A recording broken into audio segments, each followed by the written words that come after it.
When I opened my daughter's attic trunk, I found baby clothes I didn't recognize. Then I heard crying upstairs. I stood very still, my hand on the cedar lid, and my heart climbed right into my throat. Before I tell you what came next, can we sit together for a moment? Smash that like button right now. Subscribe to this channel and drop a comment telling me where you're watching from. It helps me feel like I'm not alone in this room, like I'm speaking to friends. I want to share a gentle story about love and mistakes. It is about a door that opened when I learned to listen. It is not loud, and it is not angry. It is soft and true, the kind of story you carry to bed and think about in the dark. Up there in that attic, for a second, I felt I had stepped where I should not step. The clothes in the trunk were not mine to know. They were tiny and new and full of meaning I did not understand. Then the small cry came from farther up the hall, a sound like a bird finding its voice. I almost called out, but I swallowed my words instead. I was afraid of so many things in that moment. I was afraid of being left out. Afraid I had become a burden. Afraid I had pushed my daughter so hard with my wanting, I had lost her trust. Afraid the door to her life had closed, and I was standing on the wrong side of it. I knew every fear had a little truth in it, and that hurt most. But this is not a story about doors closing. It is about a small cry that asked me to walk forward with quiet hands. It is about a mistake I made, and the way we found our way back to one another. If you will walk with me, I will take you through that day, step by slow step. Come with me to the top of the stairs, where the light was thin and the floorboards spoke, and I learned how listening can open a home. Before that day in the attic, life was gentle and ordinary in our small town. Sundays had their rhythm, like a song we both knew by heart. I would make tea and sit by the kitchen window, and Lily would call after lunch. "Hi, Mom," she would say, her voice soft and bright. "Hi, my Lily," I would answer, and we would settle in for our weekly talk. We didn't rush those calls. We let them stretch, like warm dough on a quiet counter. She told me small things about her week. A new recipe she tried. A tiny bird that kept tapping the window near their stairs. When she married Aaron, it felt like watching a shy sunrise. Slow and steady, beautiful in its calm. They moved into a creaky 2-story house with a sunny attic. The first time I visited, the floorboards welcomed and complained in the same breath, as old houses do. Light poured through the attic window and rested like a cat on the floor. At their wedding, I gave Lily a cedar hope chest. It was like the one my mother gave me when I was young. We called it Lily's trunk, and it made us both smile.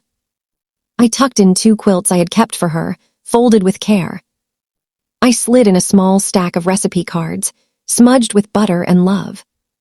Lily hugged me and said, "Thank you, Mom." I kissed her hair and said, "It's yours. Fill it with what matters to you." I did not know then how important that promise would be. I only knew that I wanted her to have a place for safe things. A place for soft, private pieces of her life. My love is a practical kind of love. I bring soup when no one asks. I straighten pictures on walls that tilt a little to the left. I ask questions that land heavier than I mean them to. I mean well, but I don't always see when my help becomes pressure. I spoke often about becoming a grandmother. Not loudly, but often, like a small drumbeat under the music. I made light jokes at dinner. I crocheted tiny booties before there was a baby to wear them. I did not understand how my words made rooms feel smaller for Lily. She is tender by nature. Private, steady, careful. She likes to share when she's ready. She worries about disappointing people, even when she should not. Sometimes, she holds her breath for others, and I wish I had seen it sooner.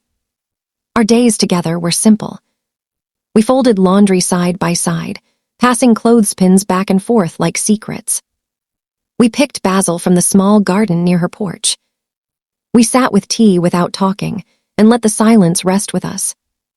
That silence felt safe, and I'm sorry I often filled it too quickly. I would ask, "How are you really?" And she would say, "I'm okay, Mom." I would hear the pause at the end of her words. I wanted to climb through that pause and fix whatever lived there. I did not know that love sometimes means staying on your own side of the pause. One memory sticks with me, quiet and clear. The heat in their house went out one winter evening. Before Lily could finish telling me, I was already looking up numbers. "I'll call your landlord," I said. "I'll handle it." She thanked me, and she let me, and then she stepped back in small ways after that. She called a little less often. She said, "We've got it," more than she used to. At the time, I didn't notice the step back. I mistook it for busyness, for the season. I wish I had asked, "Do you want me to help or do you want me to listen?" Aaron brought another kind of calm into our family. He doesn't rush. He holds quiet like a cup of warm water. He looks at Lily the way people look at a sunrise they waited for. He is steady in a way that makes a room feel safe. When we sat at their small table, Aaron would pour tea for each of us. He would smile and ask, "How's your week been?" I would answer and then ask about theirs. They would share little stories. A new neighbor with a loud laugh, a funny cat that visited the porch, a pie that went wrong and then right. We would laugh together, soft and real. There was an empty room upstairs that caught the evening light. They painted it a soft green, calm like sage leaves after rain. "For guests," Lily said, with a small smile that looked both forward and away. I nodded and said, "It's lovely." I felt a small flutter of hope in my chest that I did not know how to keep quiet. Sometimes, I would bring dinner and leave it on the counter. A casserole, a pot of soup, a salad with bright tomatoes. I would say, "Just heat it when you're ready." Lily would say, "Thank you, Mom." And I would mean, "I want to do something, anything." I learned slowly, it seems, and I learned much too late that questions can be heavy. "Any news?" I would ask when there was no news to share. "What are you thinking?" I would press when she needed quiet to think. I was trying to open a window, but sometimes I was shutting the door. I didn't see it then, I see it now. We had rituals that made the weeks feel gentle. Sunday calls, of course. Wednesday walks when the weather allowed, the gravel crunching under our shoes. Tea on the porch when the air was kind. Quiet hours when we listened to the wind and called it a friend. I loved teaching her old recipes. We stood shoulder to shoulder at the stove, stirring slowly. I would say, "Listen for the tiny simmer, that means it's happy." She would laugh and say, "Food has feelings with you, Mom." I would nod, serious, and say, "It does." When I think of Lily, I remember her hands. How she rests her fingers on the edge of a cup, steady and small. How she presses her thumb to the corner of a page when she reads. How she gathers her hair with a gentle twist and a pin. She lives as if everything around her can bruise, and I love that about her. I wish I knew how to match that gentleness sooner. Instead, I brought my big, helpful hands into rooms that didn't ask for them. I made lists, I offered solutions. I saw a loose thread and reached for scissors, when maybe it just needed a careful tuck. I was a fixer in a world that asked for a witness. I remember a day at the farmer's market when a storm rolled over the hills. We took shelter by the apple stand, noses filled with the sweet smell of fruit and rain. Aaron took my umbrella and held it over both of us so I could keep paying. Lily leaned into his shoulder and smiled. It was a small scene, but it told me a great deal about their life. One afternoon, I tried to be useful and reorganized a shelf in their kitchen. I lined up the jars and labeled the lids. When Lily came home, she said, "Thank you, Mom, it looks so nice." Then she moved one jar back to its old place and said softly, "I like it here." I heard the message I had missed many times. Help is best when asked for. I hinted at grandchildren in 100 ways I thought were light.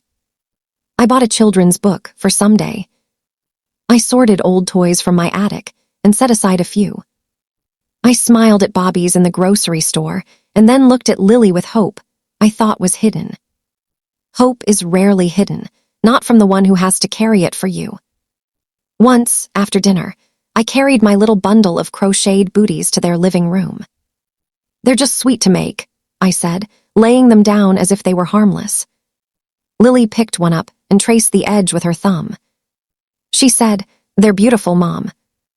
I did not see the way her chest tightened after she handed it back. We had a neighbor growing up who lived across from us, and now Lily had one much like her. Ms. Alvarez is the kind of woman who knows when to lean on a fence and when to wave from a distance. She saw me in my yard one day and called, "Come have a lemonade." We sat in her shade and watched the street breathe. She said, "Love is not advice, love is patience." I thought about that sentence for days. I wrote it in my small notebook and underlined it. I tried to carry it with me the next time I saw Lily. I tried to let it guide my hands and my mouth. I wish I had done better, earlier. There was a time I went too far with my fixing. Lily had a doctor's appointment scheduled, a regular checkup. I offered to go with her and she said, "Thank you, but I'll be okay." While she was there, I texted twice to check in. She replied, "Mom, I love you, I'll call you after." I stared at the screen and felt my face grow warm. It is a small thing to someone else, perhaps. But to me, it felt like standing on a curb and watching the bus leave without me. I wanted to be in every room where she might feel pain. I wanted to be the person she reached for in every hallway. I did not yet know that the greatest help I could offer was trust. Aaron's patience held steady through all of this. He never corrected me sharply. He never teased me for my hope, even when it was too loud. He would say, "We'll keep you posted, okay?" And he meant it kindly. He set a tone I wish I had matched. There was a small room in their house that we did not talk about much. The soft green walls caught the sun in the late afternoon. A slim bookcase sat there, with a plant that leaned toward the light. "Guest room," Lily said again one day when I lingered in the doorway. I said, "Of course," and tried to keep my eyes from telling stories. The attic was a warm place in their home. We stored quilts and extra pillows there. Lily kept holiday decorations in neat boxes, each labeled in her careful hand. The cedar trunk sat against the wall near the window. Each time I saw it, I felt my mother between us like a blessing. On one visit, Lily touched the trunk and smiled. "It still smells like cedar," she said. I said, "That scent lasts a long time. It kept my wedding dress safe for decades." She nodded and ran her hand along the lid. We left it closed, the way you leave a sleeping child to rest. There were so many days when nothing dramatic happened. We ate soup and watched the rain streak the window. We trimmed basil and tucked it into a jar on the counter to keep it fresh. We walked down to the corner store for milk and smiled at the familiar bell. Those days built a life that felt strong, even if some parts were fragile. I look back and see how much I missed while I was trying to be helpful. I see pauses I filled because silence made me nervous. I see how my love took up space that Lily needed for herself. I am not ashamed of loving her so much, but I am sorry I did not shape that love with more care. I know now that love needs room to breathe. Every family has its small lessons. Ours came like soft taps on a window, growing louder when I ignored them. "Let her set the pace," Ms. Alvarez's words said to me again and again. "Let them tell you when they are ready," Aaron's calm eyes reminded me. "Be her mother, not her fixer," my notebook whispered each night. I hint at their wish to grow into a family, and I do it gently because they did it gently too. They started eating healthier, walking more, resting more. They noticed the children at church and smiled without reaching. They kept their plans close, like small birds cupped in careful hands. I did my best to respect that, even when I failed. On a cool morning, Lily and I sat with wool blankets over our knees and watched the street. She said, "Mom, do you ever feel like life asks you to wait in a way that changes you?" I said, "Yes, I do." She nodded and looked out toward the neighbor's maple tree. I wanted to say more, but I held my tongue and let the wind answer. I think that was the first time I really felt the weight of what I did not know. Not as a threat, but as a request. A request to trust her, to be strong in her own way. A request to be the kind of mother who stays steady and soft. A request to love with patience instead of advice. That was life before the attic. Quiet and ordinary and tender in small corners. Full of soups and teas and shared recipes. Full of creaky steps and sunny rooms and a trunk that smelled like cedar. Full of love that needed to learn a gentler shape. It began with little questions that I told myself were light. Any news? I would ask like it was a casual thing. Have you talked to a specialist? I would add, as if that did not land heavy.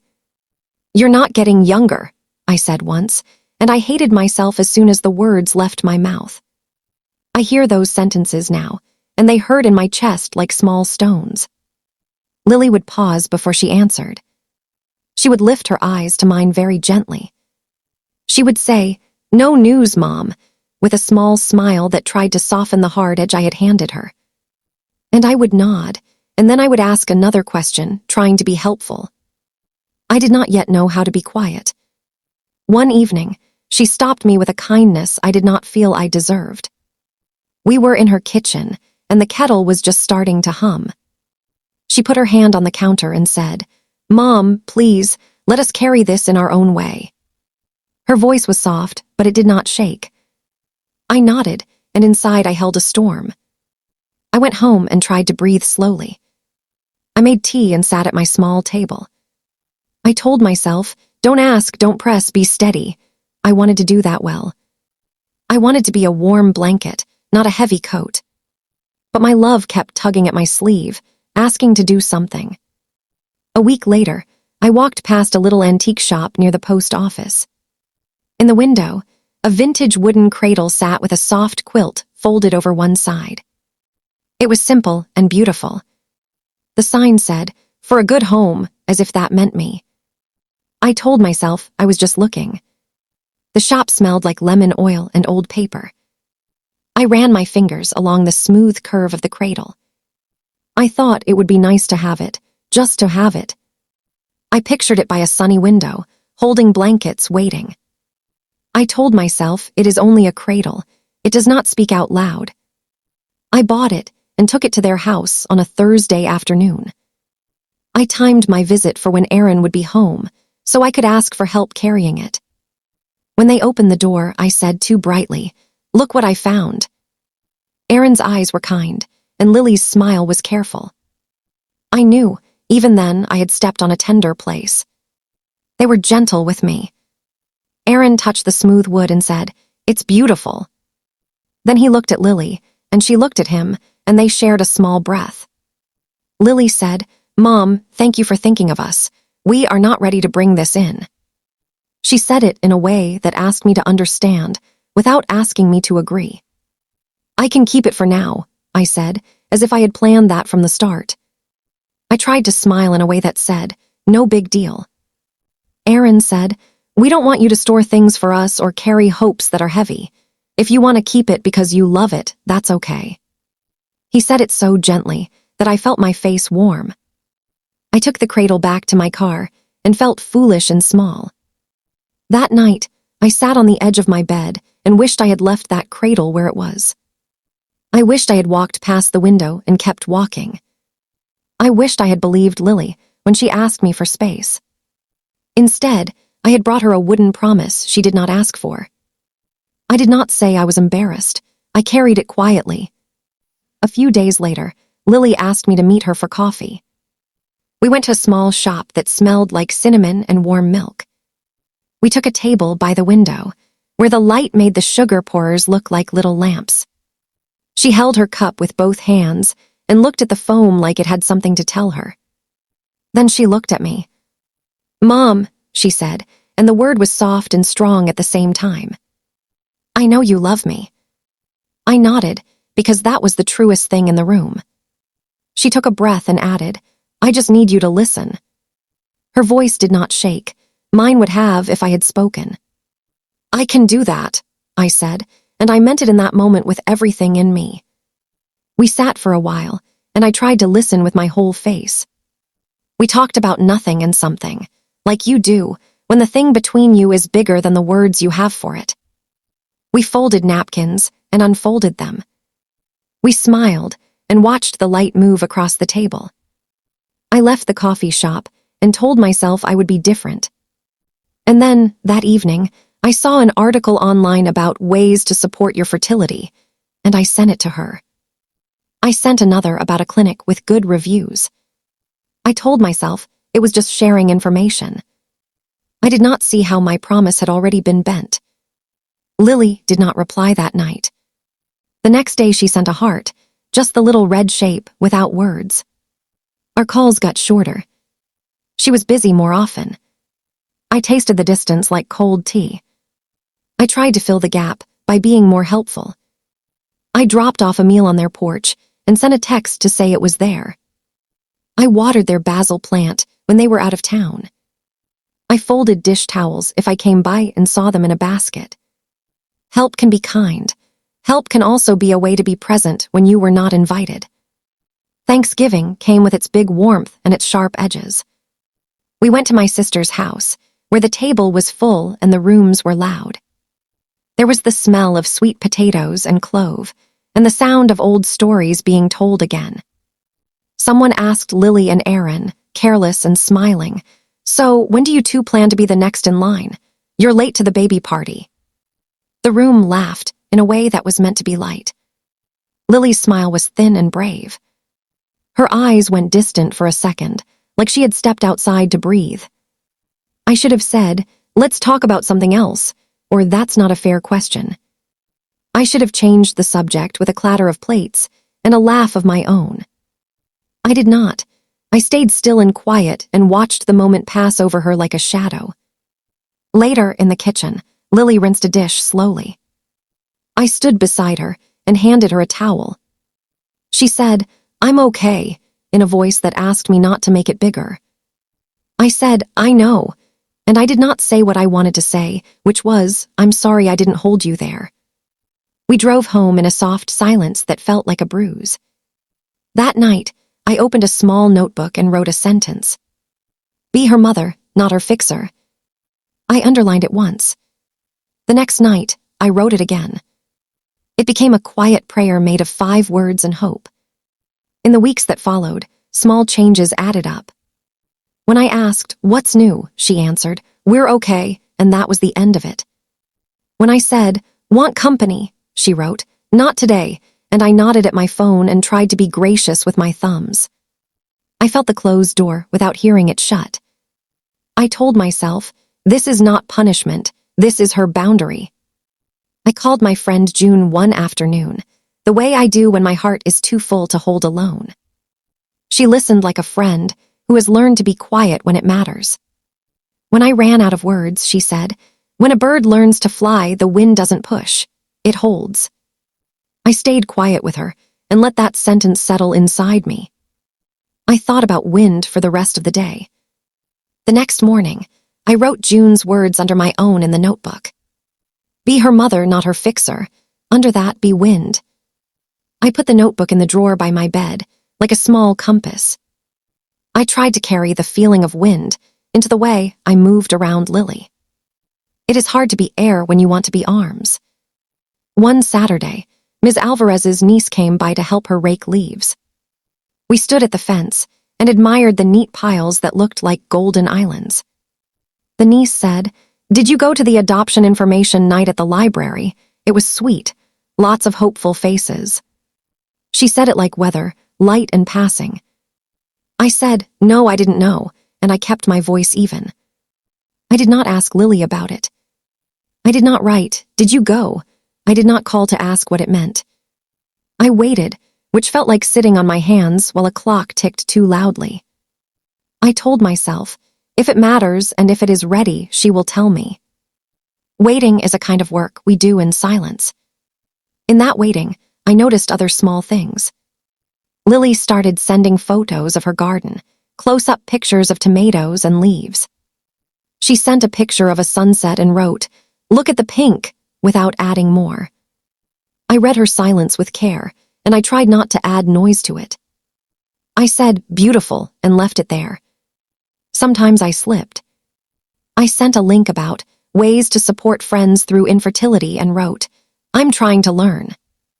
She replied, thanks, Mom, with a heart, and I put my phone face down for a while. I said to myself, be wind, and I went and folded laundry to keep my hands busy. My hands needed something to touch that was not her life. On a quiet Sunday afternoon, I brought soup to their house and left it on the porch. I sent a text, on the step, no need to come to the door. Aaron replied, thank you, we appreciate you. I sat in my car and watched the light move on their curtains. It felt like watching a river from the bank, wanting to swim, knowing the water is not mine.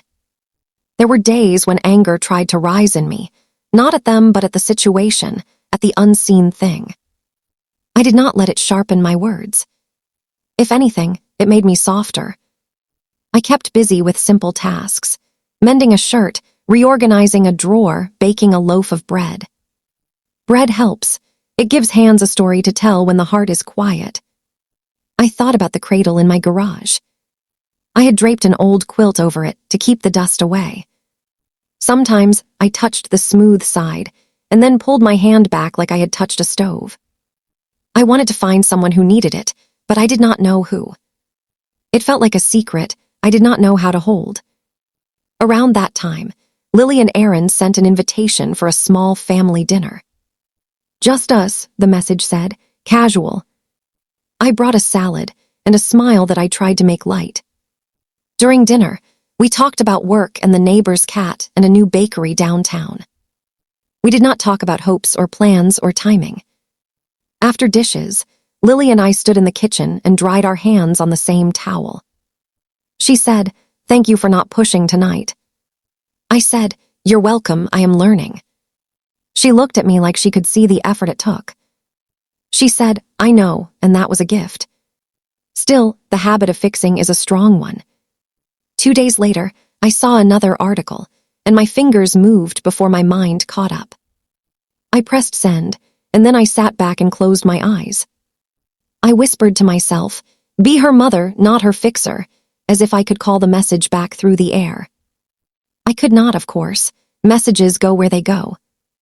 I decided to write letters I would not send. I wrote one to Lily where I told her everything I wanted to fix, and then folded it closed. I wrote one to the empty room with the soft green walls and told it that it was loved whether it stayed empty or not. I wrote one to myself when I was a young mother and told her, one day you will need to learn to be quiet. I tucked them all in the back of my dresser. During this time, Aaron's steadiness was a lighthouse. He texted once, we're okay, thank you for giving us room. I replied, I love you both. He wrote, we know, and I sat with that sentence for a long time. To be known for love is a good thing, even when you need to reshape it. There were small moments when I almost asked big questions. At the grocery store, I saw diapers on sale and thought, should I mention it? At church, a baby cried nearby, and I felt my eyes sting. I looked at Lily's face to see if she was soft or tight, and she was simply herself. I let the moments pass like clouds.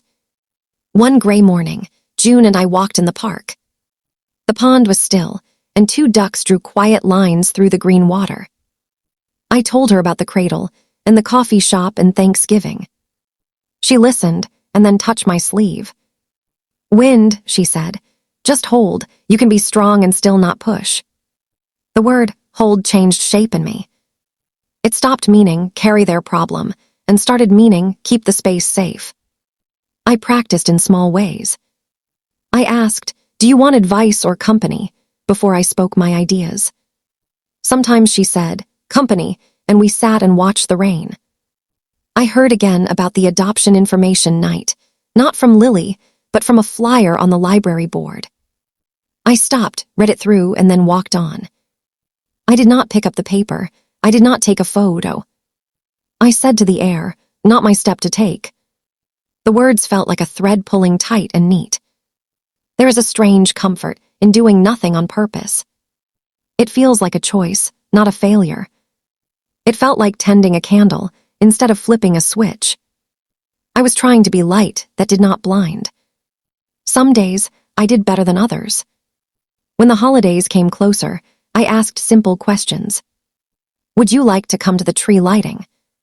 Should I bring dessert for dinner this week? Do you want the recipe for that bread you liked? I held back anything that began with "have you?" Those questions stayed in my throat and dissolved there. One afternoon, my phone buzzed with a message from Lily. Mom, can you drop off the Dutch oven? I made soup. Just put it in the fridge if we're not home. I stared at the words and felt something gentle open in my chest. This was a simple thing, a small trust. I did not know it then, but it was also a door opening on its quiet hinges. Of course, I wrote back. I can be there around 2. She sent a thumbs up and a heart. I went to the kitchen and pulled my big blue Dutch oven from the cabinet. I washed it, dried it, and set it on the counter like a small ceremony. I moved slowly, the way you do when you don't want to spill anything. I told myself, don't add extras, don't make it a visit, don't bring questions. Bring the pot, bring your quiet, leave gently. I wrapped a tea towel around the handles so it would be easy to carry. I put on my shoes and picked up my keys. I took a breath and thought, be wind. On the way to their house, the light was thin and kind. Leaves skittered along the sidewalk like small birds. I parked a little down the street so I wouldn't block their driveway. I liked the idea of coming and going without fanfare. I wanted my presence to be soft. The porch creaked in a familiar way as I stepped up. I balanced the Dutch oven against my hip and reached for the key Lily had given me months before for emergencies. I hesitated, feeling its weight in my palm. I told myself, she wrote, just put it in the fridge if we're not home. This was not pushing. This was holding a request. The house would be still. The kitchen would be clean and waiting. I would set the pot on the shelf and close the door very carefully. I would send a small text that said, done, and walk away. I would not linger. I would not wander. I would be wind. Before I went in, I stood for a moment with my hand on the doorknob. I felt the old habit in me, the one that wanted to look for ways to help more than asked. I felt the new practice too, the quiet one that knew how to stop. Between the two, I took a slow breath and chose the second. I opened the door with a soft click and stepped into the stillness. The house was warm and tidy. Light ran down the hall like a thin ribbon. My footsteps were soft on the familiar wood. I carried the Dutch oven to the kitchen and set it carefully on the counter. I planned to leave at once. I opened the fridge and made a small space on the middle shelf. The cool air brushed my face. I slid the pot in and wiped a little condensation with my sleeve. The quiet in the house was gentle and deep. I closed the fridge and turned to go. At the bottom of the stairs, I saw a blanket. It was clean and neatly folded, left there as if someone had paused. I bent to pick it up without thinking. It felt like a small, ordinary kindness to carry it where it belonged. My hands know how to help with simple things. I took a few steps up the stairs. The house sighed a little under my feet. I thought, I will just set this at the top and leave. No note, no fuss, just a blanket where a blanket should go. I took another step. On the landing, the door to the attic was open a little. A thin ribbon of sunlight slid across the floorboards. Dust motes moved slowly in the light like tiny dancers. I remembered the trunk and the quilts I tucked in there long ago. The memory made me smile, small and sad. I stepped up into the attic space. The air smelled like wood, warm and old. The cedar trunk sat against the wall, steady and familiar. Its lid was slightly ajar, as if it had taken a small breath and paused. I thought, just set the blanket on top and go. I moved closer and balanced the blanket in my arms. I saw the lid and felt a small tug of worry that something might fall. I told myself I would peek only to straighten what might slip. One glance, I thought, one careful touch if needed. Then I would leave the room as I found it. I lifted the lid a few inches and looked inside. Baby clothes. Soft, tiny, folded with care that felt like prayer. Not mine, not the ones I made. A knit cap with a little star stitched at the edge. There was a small paper tag on one of the outfits. It said, "Little Star," in a neat hand. My breath trembled. My heart moved to my throat in one quick, quiet leap. I felt my hands grow still, as if the air had thickened around them. I did not touch much. I looked, and then I looked away. There was a folded paper tucked along the side. On the outside it said, "For you when you're ready." I closed the lid gently, like tucking a child into bed. I set the blanket on top, careful not to disturb anything. I took a step back. The room seemed to hold its breath. My own breath felt thin and uneven. I told myself, "Leave now, leave softly." Then I heard it. A small cry, up the next flight and down the hall. Fragile and real and new. The kind of sound that turns your bones to water. I stood very still, listening. "Lily," I whispered, not sure if I should speak. No answer came, only the small cry again, shifting and soft. I moved carefully, my hands shaking just a little. My feet knew the path down the hall without creaking too loud. Each step felt like it mattered. The door at the end was open. Light lay across the floor like a quiet promise. I stopped in the doorway and saw them. Lily stood there, hair in a loose bun, eyes tired and shining. Erin stood behind her with a soft smile. Lily held a baby in her arms. The world narrowed to that small, warm bundle and my daughter's face. "Mom," she said, her voice wrapped in something I could not name. "You're early." The pause after her words held both surprise and a question. "I'm sorry," I whispered at once. "I was just putting a blanket away. I didn't mean to." My voice faded. I did not know where to put my hands. I felt like someone standing at the edge of a sacred circle. I wanted to be invited in, not to step in by accident. Lily stepped closer. Her eyes softened when she saw my face. "Mom, meet Hope," she said, and the name filled the room like light. The baby stirred and curled a tiny hand. The room felt like a held breath, finally exhaled. "Hope," I repeated, barely moving my mouth. The name sat in my chest and glowed there. I felt tears rise and held very still so I would not shake the air. Erin's hand touched Lily's shoulder, a quiet anchor. For a moment, none of us spoke. They began to explain in gentle pieces. A call from their agency. A fast placement. 2 days ago. They wanted to tell me this weekend. "We needed a couple of quiet days," Erin said softly. "To settle, to breathe, to learn her." Lily nodded, eyes on the baby's face. "We were going to call you tonight," she said. "I'm glad you're here," she added, and my whole body loosened. I nodded and felt a tear slip to the edge of my cheek. "Is she well?" I asked, small and careful. "She's healthy," Erin said. "She's perfect," Lily whispered. The baby's lips made the tiniest O, and then relaxed again. I could hear every sound her breath made. Lily lifted her eyes to mine. "The trunk upstairs," she said quietly, almost like asking permission to speak of it. "It holds gifts from her birth mother." Her voice thinned slightly, and then steadied. A few baby clothes, a letter, a small photo, a blanket she grew up with. I thought of the folded paper that said, "For you, when you're ready." I thought of the knit cap and the little star tag. I felt grateful in my bones that I had closed the lid. "I saw the trunk," I said softly. "I didn't read anything, I closed it." "Thank you," Lily said, and I heard relief in those 2 words. "The note you saw," Erin added, "is for later for Hope when she asks." He spoke gently, like someone placing something precious on a table. "We want her to grow up knowing where she came from," Lily said. Knowing love made her story, in more than one home. I nodded and let that settle in me.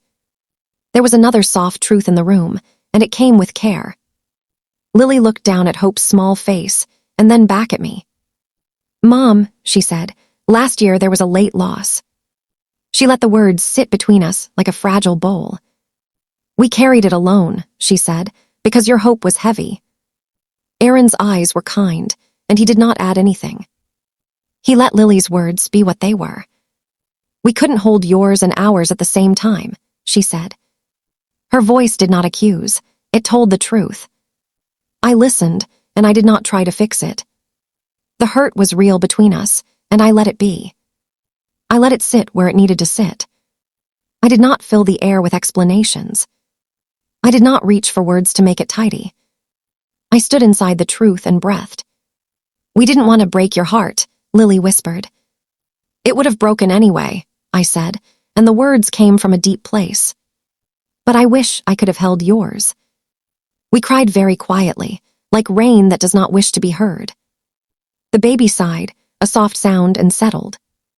Aaron moved a chair closer to where Lily stood. If you want, he said, gentle as ever, you can hold her. I swallowed and nodded. May I asked, my voice no bigger than a breath. They both nodded, and Lily stepped nearer. I washed my hands in the small bathroom next to the room. I dried them slowly on a towel that smelled like sunshine.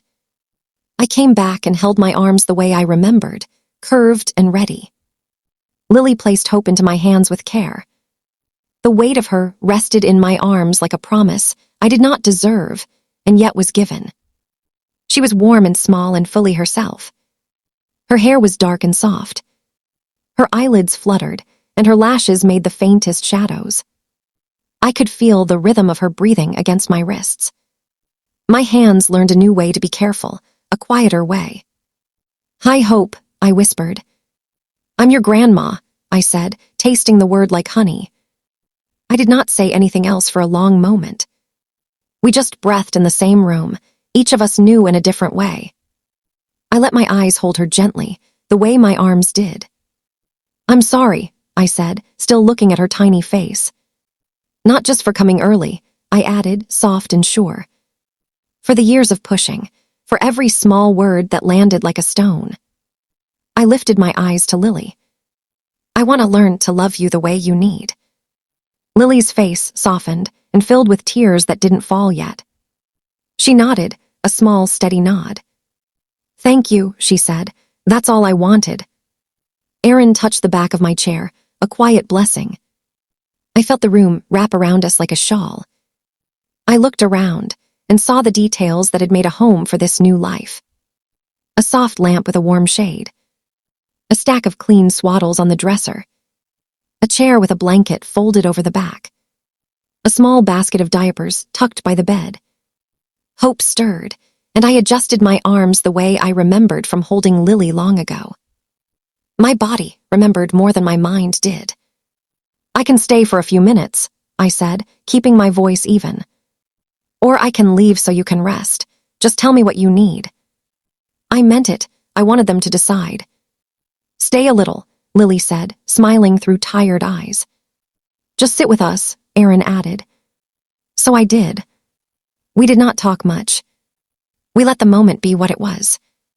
Lily told me small pieces as she rocked on her feet. The agency called late in the afternoon, she said. We had been waiting, Aaron added, and then it was suddenly time. We drove with a bag that wasn't fully packed, Lily said, with a soft laugh. We came home with her the next morning.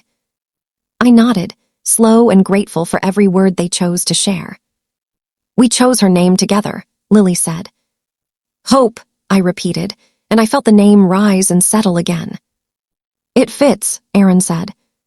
It does, I said. Lily's eyes moved to the tiny cap on the dresser. The knit cap upstairs, she said quietly, from her birth mother.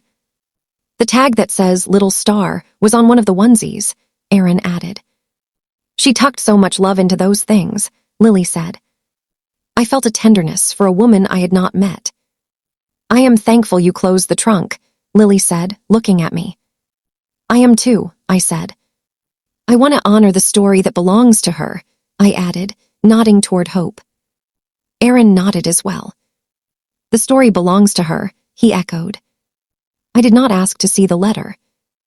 I did not ask to read the note. I did not ask any questions that would push against the edges of this new room. I held hope and let silence be our language for a while. It felt like the first careful step onto a bridge. I gave hope back to Lily when she began to root and fuss. Lily settled into the chair and adjusted the blanket. The room shifted around the small motion like a quiet wave. Aaron passed a glass of water to her, and she smiled up at him. Everything ordinary was shining. "I'll make us tea," Aaron said, moving to the little kettle in the corner. "No, sit," I said. "Let me." He smiled. "You're our guest," he said. I smiled back. "Then let me be a helpful guest." We all laughed softly, the tiniest sound. I did not move from my chair. We had all said enough for now. The light outside thinned as the afternoon turned. Hope's small noises became the whole world. I felt time slow down in the gentlest way. I looked at Lily and found her watching me. There was trust in her gaze, and there was history too. We had both carried things we did not know how to name. We were both laying them down, one by one, like stones at the water's edge. It felt holy in a quiet, simple way. "Thank you for coming," Lily said after a while. "Thank you for letting me," I answered. "We wanted to surprise you," Aaron said, "in a good way." "You did," I said, and I meant it. My heart felt both full and calm. We did not set any plans in that moment. We did not make a list or draw a map. We let the new shape of our family speak for itself. We watched a tiny chest rise and fall. We learned how to be here together. I thought of the stairs behind me and the trunk upstairs. I thought of the line on the folded paper, "For you, when you're ready." I understood that readiness is a tender thing. It cannot be hurried. It comes like morning light, slow and sure. I sat with my hands quiet in my lap and my words simple. We breathed the same air and let the room be small. No one hurried me out, and I did not lean in too far. We held the door between us open with care. In that small room, everything felt exactly right. I looked around once more, and then back at Lily. Her tears had dried into a shine. "Mom," she said softly. "Yes, sweetheart," I said. She smiled. "We love you." I felt the words land on me like warm rain. "I love you both," I said, and then I looked at Hope. "I love you too," I whispered to her soft hair. No one tried to fix anything. We let love be quiet and steady. There was nothing more we needed to do in that moment.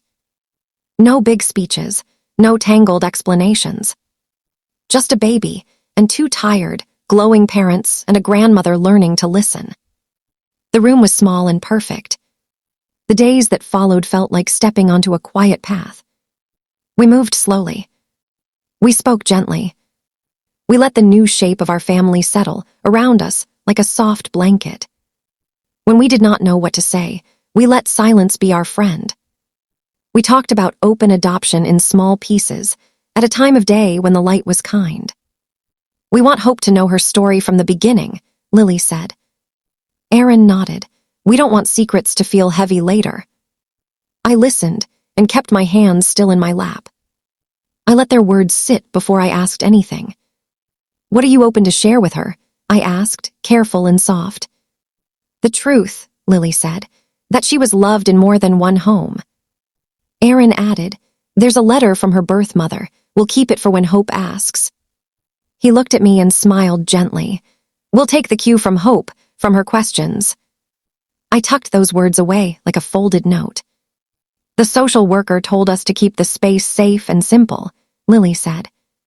"What does that mean?" I asked. "Answer what she asks," Aaron said. "Don't add what she's not ready for." "Let the story be hers," Lily added. "Not something we pour over her, but something we hold with her." I nodded, grateful for the clarity. I asked what help they wanted, not what I wanted to give. "Meals," I said, tilting my head. "I can cook." "Yes," Lily said, "but small meals, nothing that takes over the fridge." "Laundry," I asked. "I'm steady with folding." "Sometimes," Aaron said, Sometimes your presence, sometimes your absence. We smiled at the truth of that. It felt like a clean window. Quiet hours, I asked last. Yes, Lily said. Most afternoons and some evenings will tell you when it works. Good, I said, and I meant it. We learned to make small agreements. No drop-ins without a text. I said the words out loud to learn them. Ask before advice. Listen before questions. Love before solutions. It became a rhythm I practiced like a song. Every day, it sounded a little better in my mouth. The first time I almost slipped, it was about sleep. Try a warm bath, I almost said. Instead, I asked, do you want ideas or company? Lily smiled with tired kindness. Company, she said. We sat on the floor and watched Hope blink like a small owl. I met Ms. Carter, the social worker, one afternoon when she stopped by for a post-placement visit. She was kind and clear, with eyes that listened. We shook hands in the doorway. I said, thank you for the care you've given my family. She said, the story belongs to Hope. We hold it with her. I tucked that sentence into my pocket, right beside the one about being wind. It became a guiding line I could touch when I needed direction. When a question rose in me like a wave, I pressed my hand to my pocket. I felt the edges of those words and let the wave settle. It helped more than I can say. I started a new notebook and wrote on the cover, what I notice when I listen. I kept it near my chair by the window. I wrote small things that felt like pebbles I did not want to lose. The way Hope's lip quivers right before she cries. How Lily hums the same tune I used to hum to her. I added, how Aaron pats Lily's shoulder twice when he hands her a cup of tea. The way the house breathes in the afternoon. Hope's feet look like commas when she sleeps. Lily laughs softer when she's tired, like a secret. Hope's hand opens slowly, like a flower, when I touch her palm. I kept writing. The light on her cheek looks like a blessing. Aaron's voice is a warm room. Lily's eyes soften when the kettle hums. Hope sighs when she settles, a sound that feels like forgiveness. When I am quiet, I hear more than I knew was there. One evening, with the lamp on and the street dark outside, I took out my knitting. I made a new pair of booties, tiny and pale blue. I did not attach a ribbon or write a date. I placed them in a simple box and wrote a note, for Hope, when you say it's time. Before I added anything to the trunk, I asked Lily. May I put these upstairs? I said, holding the small box like a bird. Yes, she said, her eyes warm. Thank you. I carried the box up and opened the cedar trunk with care. I placed the booties in the corner, near the quilts, and the letter I did not read.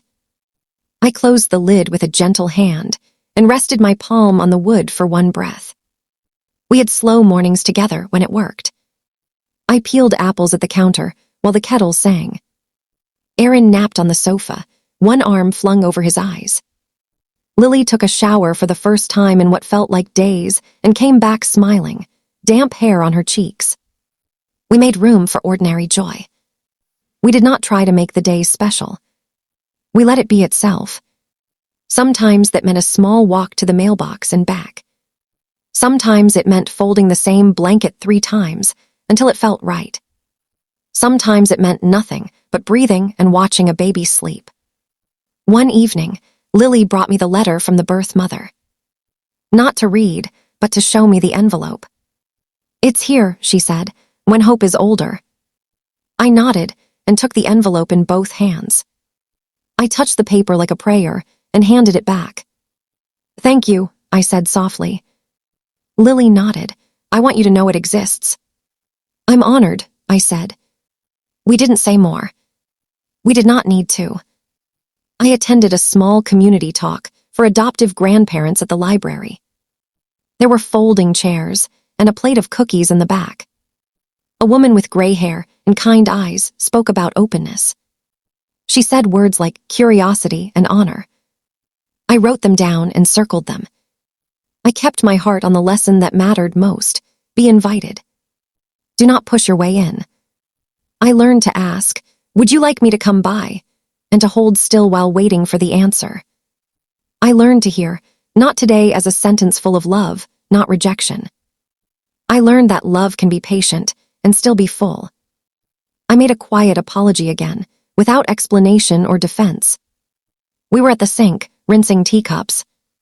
I said, "I'm sorry, for the cradle, for the jokes, for the links I sent. I see now how heavy they were." Lily put a cup down and looked at me. She said, "Thank you for seeing me." That sentence opened a door on quiet hinges. We stood in the doorway together for a moment, neither of us hurrying through. It felt like the kind of forgiveness that changes your posture. You stand a little straighter because you have laid something down. You breathe differently. We created tiny rituals that held our weeks together very gently. Friday soup. Sunday afternoon walks when the weather was kind. The ask text before any visit, "Is now a good time? Do you need anything?" Sometimes the answer was yes, sometimes it was no, both were fine. When the answer was no, I set my phone down and breathed. I let the small ache be what it was, and then I let it pass. I reminded myself that being steady matters more than being there every minute. I made a cup of tea and sat by my window. I watched the maple leaves move like prayer flags. On a soft afternoon, Lily looked very tired. Her shoulders drooped, and her eyes found the chair before they found me. "Mom," she said, "can you hold her while I nap?" Trust felt like light on my skin. I held out my arms without saying a single word. Hope settled into me as if she had always known this place. Her warmth seeped into my bones. I sat and listened to the small sounds she made when she slept. A tiny hum, a sigh, a soft breath against my wrist. I adjusted the blanket when she kicked one foot free. I did nothing else. Not a thing. I did not reach for my phone to take a picture. I did not hum too loud, or tell a story or plan the next hour. I sat and held and let the room be quiet. This nothing felt like everything I had been trying to learn. I could feel my old self wanting to stand up and tidy the room, to be useful, to prove my love. I stayed seated. I let usefulness be defined by stillness. I learned the comfort of not being needed loudly. Aaron came in and saw me there. He smiled with his eyes and put a finger to his lips, a playful SHH for old times' sake. He handed me a glass of water and placed a folded cloth within reach. He tiptoed back out, and I felt like part of a small, kind team. There was no headline to the moment, just love doing its quiet work. Later, Lily woke and came back to find us in the same posture. She took a breath that sounded like relief. "How was she?" she asked. "Perfect," I said. She sighed like a little bird. Lily touched Hope's cheek and then mine. We did not talk about the letter every day or even every week. But once, after a hard afternoon, Lily said, "I think about her sometimes." "Her?" I asked, knowing and still asking. "Her birth mother," Lily said. "I wonder if she's sleeping well tonight." I said, "I hope so," and left it there. I noticed how the house made new sounds. The washer hummed like a content cat.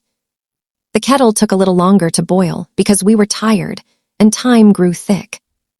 The floorboards still greeted us at the top of the stairs. The trunk waited quietly, holding what it was meant to hold. Ms. Carter visited again and reminded us to follow Hope's lead as she grew. "She will tell you what she wants to know," she said. "She will tell you when she is ready." I nodded and felt the sentence go into my pocket with the others. I had a little collection there now, smooth with handling. There were moments when I almost told people too much. At the grocery store, a friendly cashier asked, "How's your daughter?" "Happy," I said, "tired but happy." That was enough. I did not add more. I did not open the door to a story that was not mine to tell. Ms. Alvarez saw me on my porch and waved a slow hello. I walked over, and she poured lemonade into 2 glasses. I told her simply, "We have a new baby in the family." She smiled and touched my arm. Blessings find their way. I felt the truth of it. I kept using my ask text, and sometimes the answer came a little late. I did not tap my phone or stare at it, waiting. I would put the phone in a drawer and peel carrots or sweep the step. When I heard the ding, I would smile, but I did not leap to reply. I let a rhythm grow that was not a race. On Fridays, I made soup. Some weeks it was chicken with lemon and rice. Some weeks it was bean and tomato with a little spice. I packaged it in small containers and labeled them with the date. I left them when asked and skipped the week when they said, "We're stocked." On Sundays, we walked slowly, all of us. Sometimes Aaron carried Hope in a sling, her head tucked under his chin. Sometimes I pushed the empty stroller while Lily held Hope close, just for the weight. We looked at the leaves and the sky and the friendly dogs. We did not talk about the future. We were already standing in it. I kept my notebook close and wrote down more small things. How Lily's voice lowers when she reads a book out loud. How Aaron makes a tiny camera with his hands and pretends to take a picture, just to make her smile. How Hope's fingers splay when she's surprised. How my heart can feel both full and quiet at the same time. The first time I babysat for an hour, I sat on the floor with a soft blanket and a rattle. I told myself no advice, no commentary on sleep, no suggestions unless asked. We survived it, smiling and a little breathless. When Lily and Aaron came home, Lily said, "Thank you for how calm you are with her."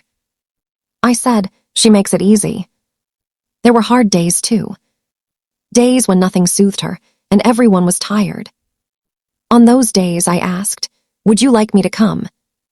Or should I give you space?" Sometimes they said, "Please come." Sometimes they said, "We'll try to rest, maybe tomorrow." Both answers were welcome. I found myself stepping into their home with a new kind of quiet. I took my shoes off and left them neatly by the door. I washed my hands without anyone asking. I spoke softly, even if the baby was awake. I asked, "Where should I be?" and let them tell me. One afternoon, Lily sat beside me and leaned her head on my shoulder. "Thank you for holding the boundaries with us," she said. I laughed a little and said, "They hold me too." We sat that way for a while. Hope slept and the house breathed. There were moments when I would have done it differently in my old life. I would have organized a schedule and a plan and a list of goals. I let those ideas drift away like leaves in a stream. All that remained was this: be here when asked and be okay when not. It was simpler than I would have guessed. Sometimes, late at night, I would think of the woman who wrote the letter. I would wonder what she was doing at that moment. I would whisper, "Thank you," into the dark. I would hope that the same moonlight touched her window and mine. I would hold us both in a quiet wish for peace. The first time, Lily took the letter from the drawer and showed me the envelope again. She smiled. "It helps me to know it's here," she said. "I understand," I said. We stood together and looked at the sealed edge, at the careful handwriting. Then we put it back where it belonged. As days turned to weeks, trust grew in small, steady ways. I stopped waiting for a big moment to tell us we were okay. I let the small ones count: a text with a heart, a hand on my arm, a nap in my chair. I learned the value of showing up without taking over. I learned the grace of leaving when asked. I wrote one more line in my notebook: "Listening is how love breathes." It felt true. It felt like the spine of everything we were building. When I read back over the pages, I saw a story of tiny details. I saw how much a life holds when you pay attention. One morning, Lily placed Hope in my arms and said, "Mom, I'm going to shower." "Take your time," I said. She kissed my cheek on her way out. The water ran, and steam fogged the mirror in the hall. I sat with Hope and watched a sunbeam move across the rug. I did the last thing I never used to do: nothing. I did not plan a future conversation. I did not fuss with blankets that did not need fussing. I did not fill the air with words to prove my love. I let my love be light and steady, like the sunbeam on the floor. When Lily came back, her hair was damp and she looked like herself again. She smiled when she saw us. "How was it?" she asked. "Perfect," I said. "We watched the light." She laughed softly, a sound like water over stones. This was our new way. It was not complicated. It was careful and kind. It asked for patience and gave back peace. It made room for ordinary joy. I learned that I could love them without being everywhere. I learned that hope can be quiet. I learned that stories can be held without being told all at once. I learned that a closed trunk can be a gift, and so can an open door. I learned, most of all, to listen. I go back in my mind to the attic, to the trunk, to the baby clothes that were not mine to choose, folded with love I could feel but did not own, to the letter that was not mine to open, waiting with its careful promise. I am thankful I closed that lid and walked toward the cry, not away from it. I picture the stairs between those rooms. They feel like the path from assumptions to understanding. Each step was a question I did not rush to answer. Each landing was a pause I learned to hold. By the time I reached the open door, I was a little different than when I started. I think now that love is often a quiet teacher. It does not always arrive the way we picture it. It may not come with the timing we expect or in the shape we dreamed about. Sometimes love asks us to step back, to be wind, to hold a room with our care and our silence. Sometimes love means closing a lid with gentleness and waiting to be invited. I want to say this softly to anyone listening who feels left out or afraid. Your place is still there. It may look different than you imagined. It may be a chair by the window with a sleeping child in your arms, while someone else takes a shower for the first time in days. It may be a text that says, "We're not up for visitors," and your answer back says, "I'm here when you are." You can still love from where you are. You can be the steady light in the hallway. You can be the soft blanket on the back of the chair. You can be the person who asks, "Do you want ideas or company?" and is glad for either answer. You can be the one who listens and lets the story belong to the one who is living it. If you have pushed too hard, as I did, you can apologize. You do not need to explain the past to be trusted in the present. You can say, "I see you now," and mean it with your whole body. You can practice patience in small, faithful ways, like breathing before you speak.